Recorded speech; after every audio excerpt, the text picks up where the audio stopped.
Welcome to Magic Mania, the Orlando Magic 5 Reasons Sports podcast. We got you covered here with everything Orlando Magic. We got Josh and new intro to the crew. We got Mr. Juan Rodriguez joining us. How you doing, my man? Pretty good, man. Pretty good. I'm really excited to be here and talk some Orlando Magic basketball with you guys. Absolutely, man. The team's got a bright future, and we got some more people coming in every time. We had Luca last time. We got Juan this time. Hey, we have new guests coming up like the Avengers coming out at you at Endgame. So we'll take care of you guys always. Now, as far as today, what we're going to do, we're going to get into some of the player grades, right? Obviously, we're still in that postseason stretch in the NBA season. So just to keep it on theme right here with us, we're going to get into just giving out some of our grades to some of the players. So, the starting five, obviously four of the five were typical, right? You saw Jalen Suggs, you saw Paulo, you saw Franz, and you saw Wendell, barring injury. The point guard was a little bit, or I should say the other guard position was the other maybe kind of more position that was really varied. So what we decided to go with is Gary Harris, just because he typically was that position that they would put in there alongside Jalen Suggs, but we'll go along with that. But Josh, or actually Juan, since you're new here, bro, I'll let you kick it off, right? Pick out who you want out of the starting five and give us A to F, give us your grade. Josh, I'll let you kind of go off the tail behind that. Sounds good. I guess we can just kind of go with the obvious. We'll go with the All-Star Paulo Banchero. I guess you can go with a minus. I personally, I would go with the A minus. For his first postseason appearance, to see the things that he did when it comes to just creating plays, creating his own shot and just scoring at will, especially when the team needed it. Because there was times where Cleveland, the momentum swing was just totally in their favor, especially when they're in Cleveland.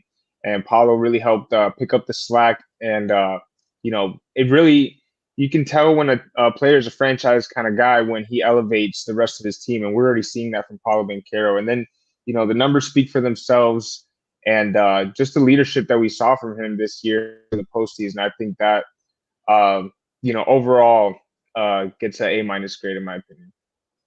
Yeah, it's hard to ask for much more out of him, right? Because he's really young still, right? And like you said, he makes the players around him better, which is something you don't see around every single star, right? Even, high assist stars sometimes like James Harden, not necessarily making his teammates better, right? But you saw something like Paulo just bringing the energy out of his guys, being the injection of energy that this team needed at the times when the offense got stagnant. So I like that grade for you.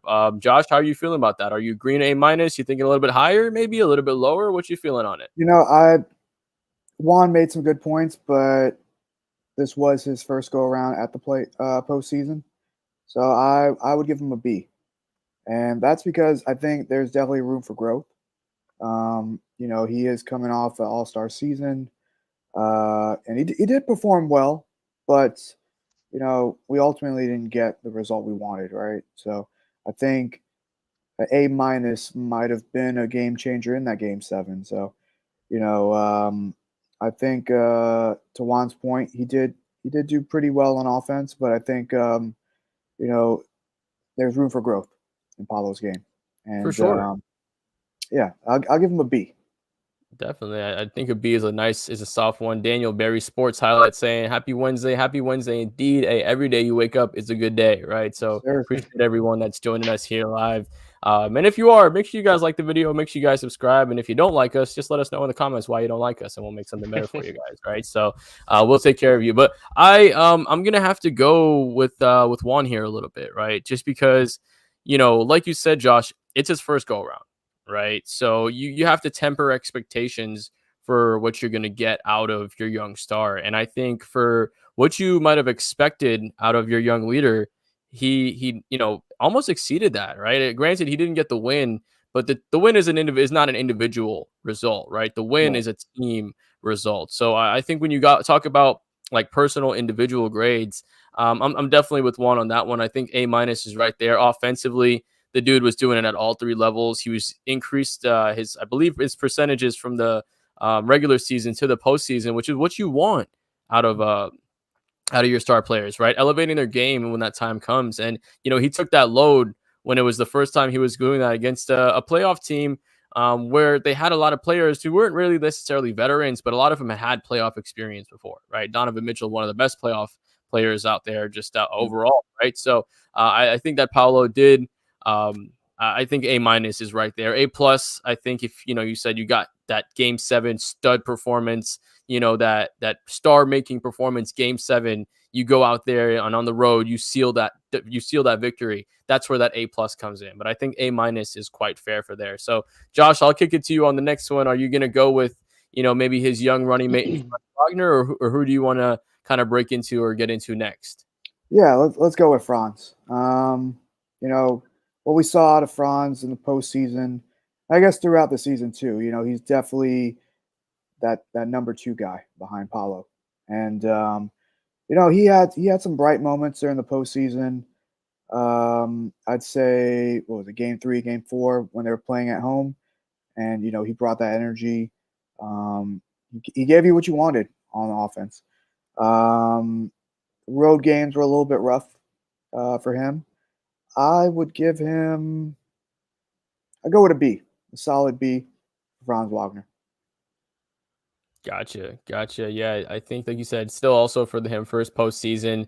Although I think I might want to see a little bit more out of him, especially on that Game 7. There was a couple performances where I think he could have improved a little more, and done a little bit more to help this team potentially pick up some much needed wins out there.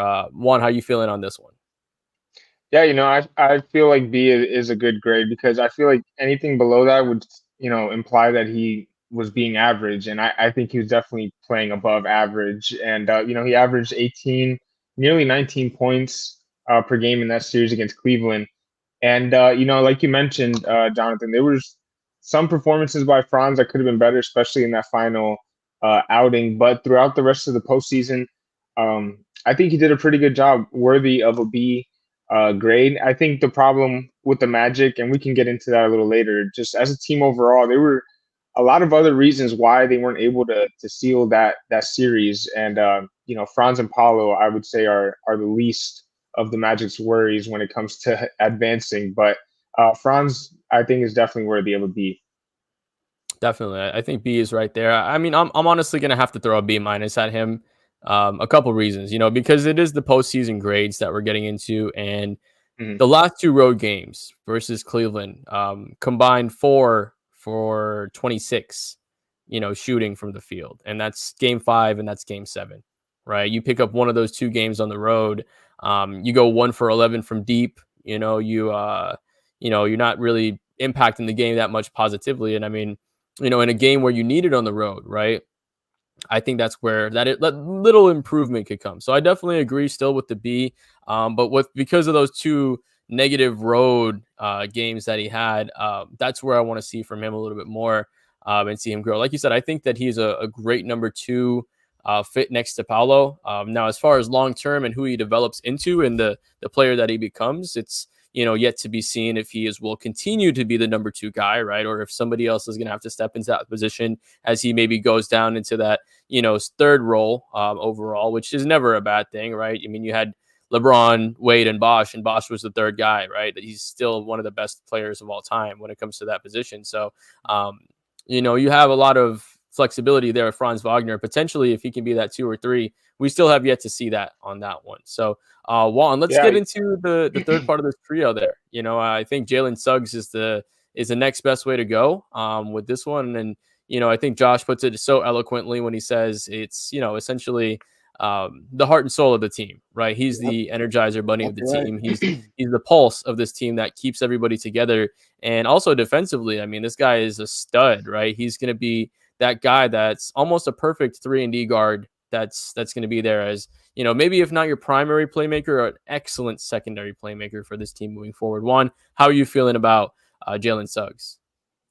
Yeah, I'm going to be a little generous with this one because you mentioned all those things, heart and soul, what he brings to the defensive side of the ball, and how much he improved on offense. I'm definitely leaning towards the B plus here. What he brings to this team, I think he's asked to do. I wouldn't say asked to do, but he definitely brings a little more to the team when it comes to that energy, that heart and soul type of stuff that we talk about. I think that comes a lot with that football grit that he brings, that background that he has, and that's just something that you can't replicate when you're talking about a straight basketball player. And that's what Jalen Suggs brings to the table. You see that throughout the league now. Some of these hybrid, former football player type basketball players, even Anthony Edwards, for example. I mean, they just bring a little bit more to the court that, you just can't ask for other players to do. And, when you bring that to the postseason, that's exactly what you need. You want that guy on your team. And then you talk about his 3-point ability now. He's been able to drain from three now. I don't have the numbers right here next to me, but he's definitely improved in the 3-point game. And his playmaking is getting better. And, with the injuries for him to be able to, bring the ball up the court and things like that, I think just his versatility to play the 1 or the 2 if needed was very valuable for the Magic this postseason.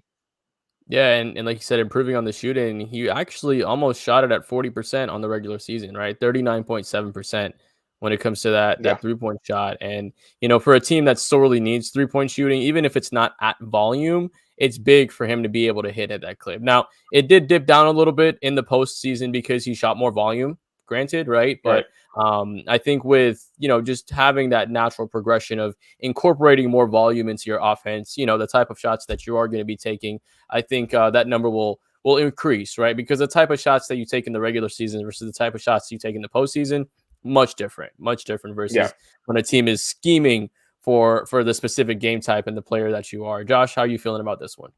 Yeah, I agree with Juan.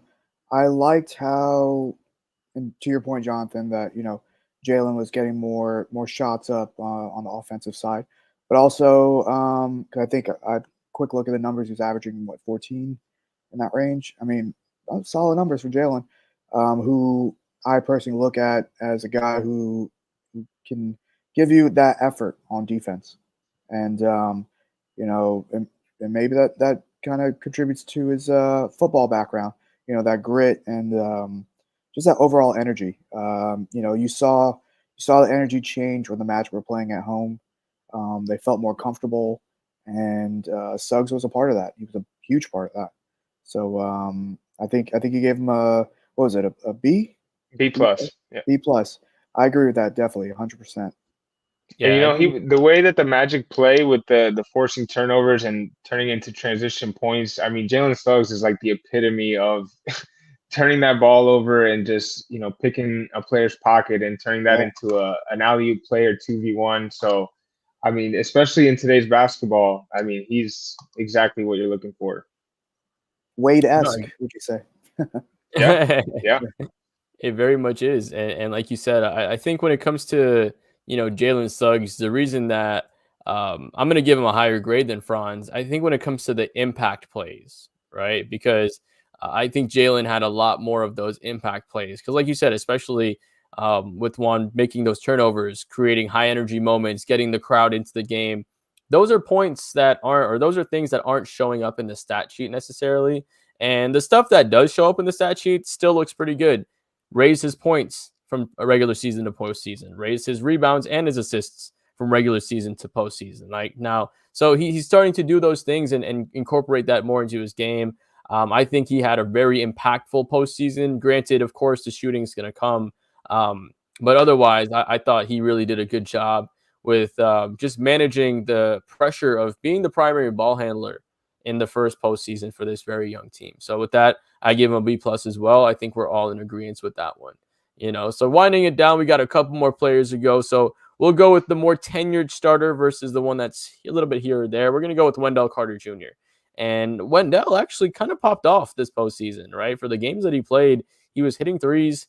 He was doing a lot of really good things. Now, of course, there was times where with every with every player, he's going to have his ups and down moments, right? But I think what he was able to bring in the limited minutes that he did play with the amount of bigs in the rotation for the Magic, I think was excellent, right? So I can't remember who I kicked it off with last. I want to say Josh, you'll go with this time. So Josh, kick me off on Wendell Carter Jr. Yeah, I mean Dell, I think he stepped into the role as well as he could. He's battling guys like what Evan Mobley. I mean, it's tough, right? But I think he, especially with how young this team is, I'd give him a solid B. All things considered, switch ups in the roster and all that. He was a guy that he could give you what you want on defense. And yeah, I'll give him a B. No, solid grade there. Repping Josh, Josh B, giving B's out to everybody in this show. So out here, Juan, how you feeling about Wendell today? Or I should say for the post. Yeah, Wendell, he's a tricky situation. He was battling injuries all season. Then come postseason, you mentioned the team as a whole is dealing with injuries, and then the matchup with Cleveland. I mean, that makes it all the much more difficult when you got Allen, Mobley, and those guys. We saw what that did to the Magic, but I think a B is a fair grade. He was asked to do a lot. Being a bruiser down there, having to step out to the perimeter and defend the three as well. It's a lot and a lot of movement we saw against that Cleveland team. And then you got Donovan Mitchell slashing to the lane every other play. I mean, he forgot what it was. He almost combined for about 100 points the last 3 games. So being asked to do a lot, I think Wendell did pretty good, scoring about almost 30 points combined the last 2 games. So, could have been better. As I mentioned before, giving a player a C would consider him, average play during the playoffs. I don't think he was average. I think he did a little bit better than that. So I think B is a pretty fair grade. Yeah, I think B is a fair grade. I'm gonna give him a C plus, and I might be a little bit harder on him than most, but against like you said, and for that reason, Juan, I mean, Wendell's been a guy that's, I mean, if you look at tenured players around the league, right, or on this team, I should say, Wendell's one of the guys that have been here the longest, right? I mean, it's Mm-hmm. probably the guy from Utah, Joe Ingles, right, and then probably Wendell when it comes to the guys that have had the longer tenures here in the league. So I expect a little bit more out of him, especially. And don't get me wrong, of course, you know what his skill set it is, right? You don't expect Wendell Carter to break out and have, a Hassan Whiteside just out of nowhere, evolution, and then he disappears into nothingness again, right? But you kind of know what you expect, but I think, with him being so tenured in the league, you want him to be able to step up a little bit more, right? I mean, there were times where Mobley was really leaving his imprints. Jared Allen, before he got hurt, really leaving some imprints, right? So I think Wendell did, especially on the offensive side, do a lot of things really good. But I think defensively, there could have been more moments that he really could have stepped up and helped the team. Not to say that he played bad. Like I said, I'm going to give him a C plus, which is still slightly above average, right? But I think just being the more tenured player, like I said, on this team makes me judge him a little bit harder than I would maybe judge Apollo, a Jalen, things of that nature. Josh, how you feeling about? Or you said pretty much be on that one as well, right? I can see your point. I mean, he does have more experience in the league, but to kind of counter it, it is a different makeup of a team, the chemistry and all that. So, I definitely see your point. I'd still stick with my B. For sure. Two B's and a C plus, right? So we got that. So last one of the day, guys, we're gonna get to Gary Harris Jr., right? The guy who's another one, and with this team, as every other team in the league, injuries play a factor. But this is one of the guys that penciled in as pretty much the starter for the season, and I think he did a solid job. I think when it comes to average, he had good games, he had bad games, right? He's kind of almost like that guy you wanted to be that 3-point threat, but didn't necessarily bring it as much as you thought he would, right? So, Juan, I'll let you close it up, my man. Give us your grade on Gary Harris and how you feeling on this one. Yeah, I'm trying to pull up his 3-point percentage from this postseason, but I mean, if I'm going from the straight eye test, I can't remember 3 3-pointers he made in the playoffs, and I'm being generous there. I'm gonna have to give him a D plus. I'm gonna be pretty harsh on Gary Harris. I'm not gonna lie. In the NBA today, it's no secret you need 3-point shooting. In the playoffs, you need 3-point shooting, and I can't get over how many threes to this day I remember that were left wide open for Gary Harris, and you have one job, and it's to please at least hit one of three. And I mean, he failed to do that so many times this postseason. The reason I was close to a C was because his defense was pretty good. I mean, that's the reason he stayed on the floor. He was able to bring the defense to Garland and Mitchell, which were a terror for us all postseason. More Mitchell, but Gary Harris, a veteran. You talk about one of those longer tenured players. Gary Harris has been in the league for a while. Uh, he's played in the playoffs, so you're kind of expecting something to turn on once that postseason action begins, and we just didn't really ever see that from him. A guy that's supposed to be a knockdown shooter, you're expecting one of those games where you see like 6, 7 threes. I mean, we just saw from Al Horford the other night. I mean, the guy made 7 or 8 threes. I mean, so when you have a guy like Gary Harris that, I mean, we've covered plenty of Magic games this past offseason. I mean, he looks like Klay Thompson in warmups. I mean, he doesn't miss, and then the game comes on, and I'm just like, man. I mean, when you look at the margin of victory from these games, I mean, 2 or 3 of those threes to go down. I mean, we're talking about a different series. Absolutely. Not just the points, the momentum that comes off those shots too, right? The Right. the momentum swings of making a wide open shot because now your team trusts you again. They're not second guessing, they're not hesitating to pass. So small subconscious things like that play a big factor, right? Because Absolutely. I mean, you had PJ Washington. Granted, they did take the loss last night, the Mavericks did, right? But you had PJ Washington who was getting confidence from the players around him, right? And he was given the confidence back, making some really tough shots, keeping that game close. Man, that series so fun to watch, even though it's not close on the scorecard 3-1 so far. Minnesota's making that comeback, but I agree with you. Like you said, Gary Harris, another guy that's super tenured in the league. You have one job; it's the 3-point shooting to make that happen, right? You're a 3-and-D guy, and you became just a D guy, right? So no Diddy. Literally. With that, it's like you just want to be able to do that a little bit more. And I agree with you. I mean, his 3-point shooting went down from 37% in the regular season to 31% in the postseason. Like that's not what you want from a team that sorely needs 3-point shooting. I'm right there with you. The D plus I think is a perfect grade because he did do something on the defensive side of things with that D. But Josh, what you feeling about that one, man? I'll give him a D, and here's why. It's because game 2, he shined a little bit, but right to your point, just wasn't consistent. He's a guy that you expect to be somewhat of a threat, knockdown shooter, stretch the floor, allow guys like Paulo and Franz to get their moments. And we didn't see that ultimately from Gary Harris. So it's unfortunate. He is a tenured guy. Regular season, he played pretty well. It just didn't translate in the postseason, and unfortunately, that's where it really matters. So, yeah, I'll give him a D. Yeah, I think that's really the right grade for him. Below average. He didn't fail as a player, right? He was an absolute detriment on the court, but there Right. was a lot that he could have done better, right? And I think that maybe that kind of indicates where this team's holes really are, right? They need that other guard and that other 3-point threat. So kind of gives you some indication of potentially where this team could use those or holes and use some of those weaknesses that really flared up in the postseason to make those improvements to kind of close out. So I'll let you guys give your final thoughts on some of these grades and kind of just give that maybe collective thoughts as we wind down here. Juan, before we close out here, final thoughts. Yeah, man. Once again, appreciate you guys getting together and have me on here today, and look forward to doing more shows with you guys. But overall, I think the Magic. We talk about this group a lot being a young core that the Magic have been putting together for a while, and now finally we get to see them in the playoffs for the first time. So I think that's a great building block for them.